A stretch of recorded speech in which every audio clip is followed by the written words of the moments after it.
Hello student, आज हम अपना आगे जो प्रवास से संबंधित हम पढ़ रहे थे उसमें आगे हम अध्ययन करेंगे। अब आज परिणाम से संबंधित प्रवास के परिणाम की, ठीक है। सबसे पहले हम इसमें देखते हैं कि जो भारत के पड़ोसी देशों में सब आने वाले पड़ोसी देशों से अपने यहाँ पे आने वाले जो सर्वाधिक अप्रवासी हैं वो कौन कौन से हैं, ठीक है। तो अगर हम बात करें कि जो सबसे ज़्यादा पड़ोसी देशों से आने वाले अप्रवासी, उनमें सबसे पहले नंबर पर आते हैं बांग्लादेश, फिर पाकिस्तान, नेपाल, श्रीलंका, म्यांमार, चीन, भूटान और फिर है अफगानिस्तान, ठीक है। तो हमें इनको क्रमानुसार याद रखना है कि हमारे भारत के पड़ोसी देशों में जो आने वाले पड़ोसी देशों से आने वाले जो सर्वाधिक अप्रवासी है वो कौन कौन से हैं, ये हमें ध्यान में रखना है। इसके बाद में हम आगे इसमें अध्ययन करते हैं कि भारत के ग्रामीण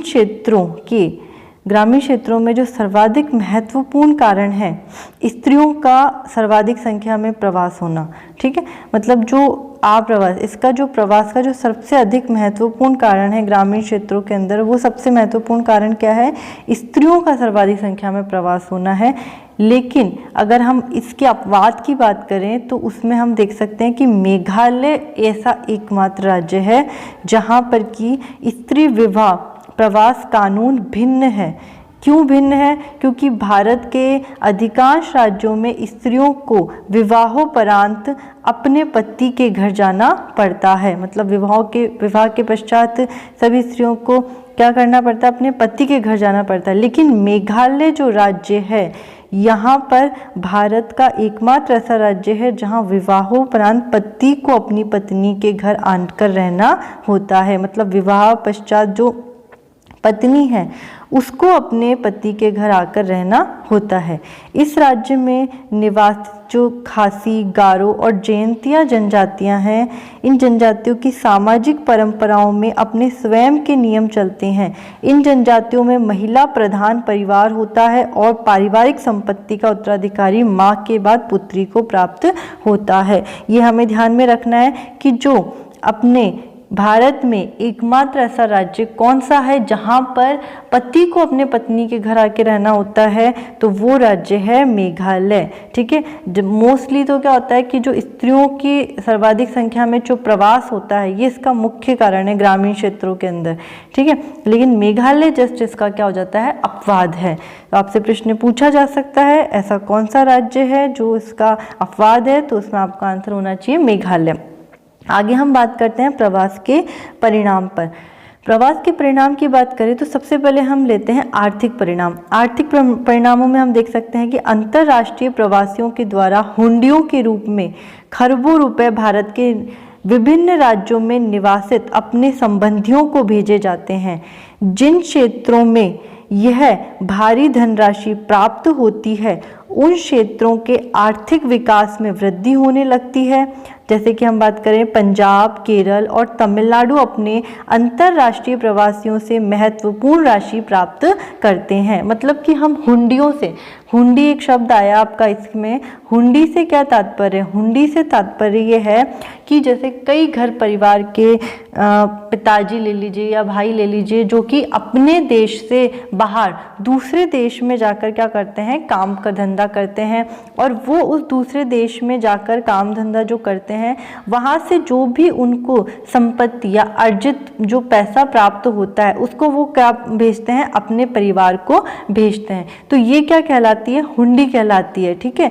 कि दूसरे देश में जाकर कोई काम धंधा करना और वहाँ से प्राप्त पैसे को अपने यहाँ पर भेजना हुंडी कहलाती है। तो इसके अंदर जो पंजाब, केरल और तमिलनाडु जो राज्य है ये अपने अंतर्राष्ट्रीय प्रवासियों को से महत्वपूर्ण राशि क्या करते हैं? प्राप्त करते हैं।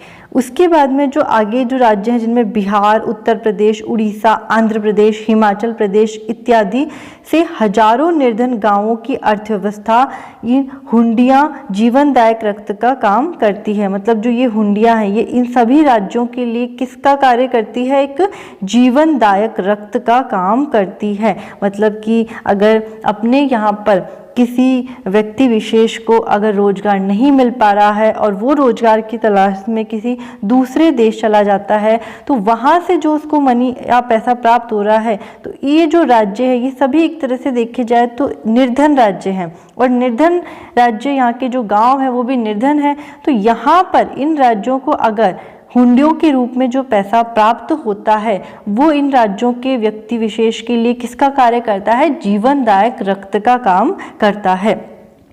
हुंडियों का प्रयोग मुख्यतः भोजन, ऋणों की अदायगी, उपचार, विवाह, बच्चों की शिक्षा, कृषि निवेश इत्यादि के लिए किया जाता है। भाई जो भी इंसान अपने परिवार को अगर पैसा भेज रहा है तो वो किस उद्देश्य से पैसा भेजता है? भाई उनके खाने पीने की आपूर्ति हो सके, उन्होंने जो कर्ज ले रखा है उस कर्जे को वो चुका सके, ठीक है। अगर उनके परिवार में कोई बीमार हो गया है तो उसको उपचार कराया जा सके, अगर किसी बच्चे की शादी करनी है तो वहाँ पर पैसा लगा सके, बच्चों की शिक्षा है तो वहाँ पैसा लगा सके। इसके अलावा जो कृषि कार्य कई प्रकार के होते हैं उसमें निवेश कर सके।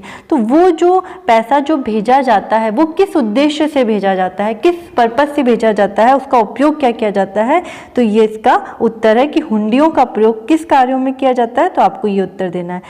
इसके अलावा उद्योगों की दृष्टि से विकसित राज्यों में गंदी बस्तियां विकास देशों में अनियंत्रित नकारात्मक परिणाम है। अगर हम बात करें कि उद्योगों की दृष्टि से जो विकसित राज्य हैं इनमें जो गंदी बस्तियां हैं, जैसे कि अभी हम बात कर सकते हैं कि मुंबई में एक बहुत कच्ची बस्ती है धारावी बस्ती, ठीक है। उस धारावी बस्तियों क्या जो होती है, इन गंदी बस्तियों की वजह से उस देश का जो विकास है उसके ऊपर कैसा प्रभाव पड़ता है? नकारात्मक प्रभाव पड़ता है। मतलब कई ऐसे क्षेत्र विशेष है, कई ऐसे विकसित राज्य हैं जहाँ पे ऐसी गंदी बस्तियाँ बस चुकी है, जहाँ पर लोग बहुत ही मतलब दीनहीन अपना जीवन यापन कर रहे हैं। उन गंदी बस्तियों की वजह से जो उन राज्यों का या उन देशों का जो विकास है वो कैसा है? अनियंत्रित रूप से उसके ऊपर नकारात्मक परिणाम पड़ रहा है। इसके अलावा हम आगे बात करते हैं कि जनांकीय परिणाम।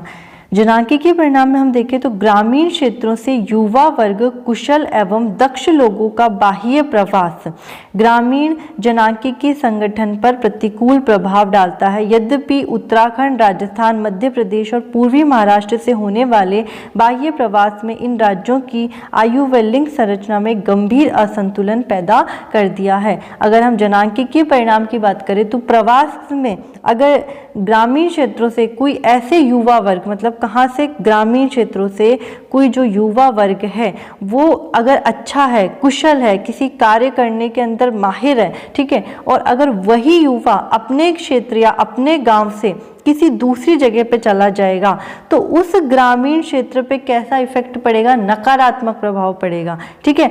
जैसे कि कई ऐसे राज्य हैं जैसे उत्तराखंड, राजस्थान इत्यादि जो राज्य है, यहाँ से जो बाह्य प्रवास में, ठीक है, बाह्य प्रवास में इन राज्यों की जो आयु लिंग संरचना है उसमें क्या पैदा हो गया? कई प्रकार का असंतुलन पैदा हो गया। मतलब कहीं पे पुरुष ज़्यादा हो गए, कहीं पे स्त्रियाँ ज़्यादा हो गई। तो इस वजह से इन राज्यों के ऊपर कैसा प्रभाव पड़ा है? कई प्रकार के असंतुलन पैदा हो गए हैं।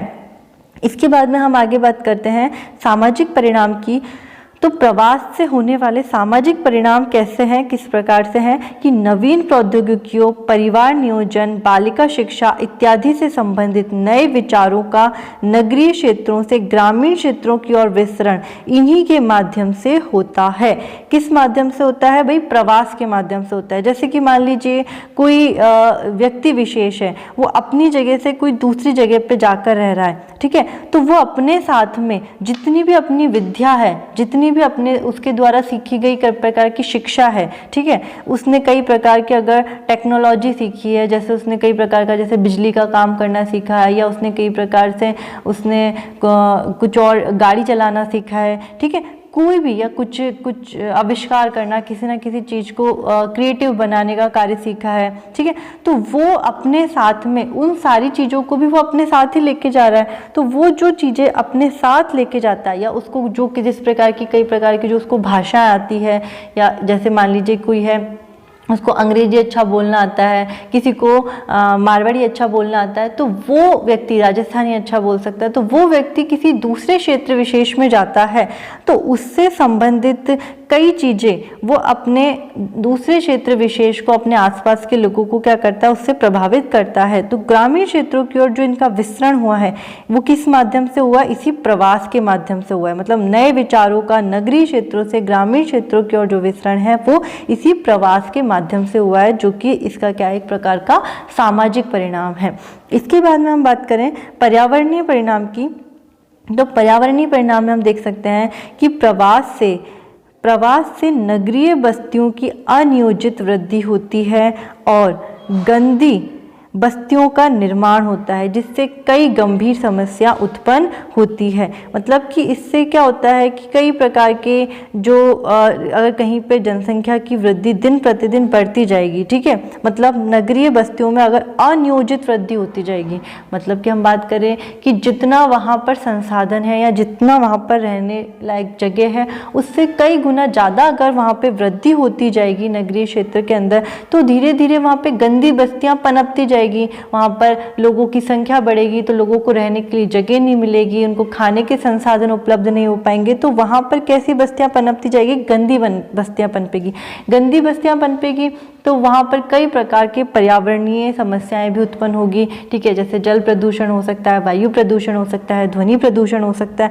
तो इस प्रकार से कई प्रकार की जो पर्यावरणीय समस्या है वो भी वहाँ पर क्या होती जाएगी, उत्पन्न होती जाएगी। तो इस प्रकार से इसके पर्यावरणीय परिणाम भी हो सकते हैं। तो अगर हम बात करें कि अगर आपसे पूछा जाए कि प्रवास से संबंधित परिणामों की चर्चा कीजिए या परिणामों को विस्तार से समझाइए, तो उसके अंदर आप ये सभी परिणाम लिख सकते हैं। तो इस प्रकार से आज हमने अपना प्रवास से संबंधित जो हमारा चैप्टर है उसको कंप्लीट कर लिया है। हमने अपनी पिछली कक्षा के अंदर प्रवास के कारण, ठीक है, प्रवास के प्रकार, इसके बारे में अध्ययन किया था, और आज की जो हमारी कक्षा है इसके अंदर हमने प्रवास के परिणाम के बारे में अध्ययन किया है। अब जो हमारी अगली कक्षा होगी वो हमारे अगले टॉपिक से संबंधित होगी।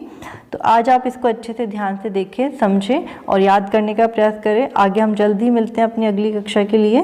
Thank you so much.